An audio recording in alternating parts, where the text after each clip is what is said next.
voyez ça comme une sorte de mise à jour humaine. Je vois pas trop, il y a de l'humain là-dedans. Par contre, je vois bien notre avenir en mode robot. Que répond Germine? Ça ne change pas vos fonctions. Ou recueillir les impressions et les idées. Ou lancer Donc merci également à Catherine et Florent qui ont été à la manœuvre sur ce Serious Game théâtralisé. Ils en sont les co-auteurs.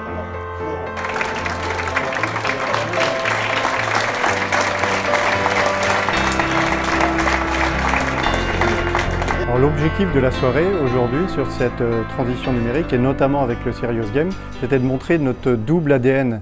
Notre histoire, c'est l'humain via le théâtre. Et depuis quelques années, on s'est lancé nous-mêmes dans notre propre transition numérique, donc en intégrant le numérique. Donc comme ça, on voyait vraiment les deux aspects, et l'humain et le numérique, et l'apport du numérique, mais si on oublie l'humain, ça ne fonctionne pas. Donc je crois que les gens ont bien vu ce qui se passe dans les entreprises quand il y a ces deux enjeux qui sont réunis et ce qu'on peut faire de bien. Donc, je me suis inscrite parce que je trouvais le sujet particulièrement intéressant et j'aimais beaucoup l'aspect, la façon de faire, c'est-à-dire le jeu de théâtre. J'ai trouvé ça super intéressant. C'est quelque chose qu'on ne voit pas souvent et du coup c'est vrai qu'on s'est pas mal reconnu. Enfin moi personnellement je me suis pas mal reconnue dans le jeu de rôle et je trouvais que c'était vraiment un sujet qui concernait tout le monde déjà.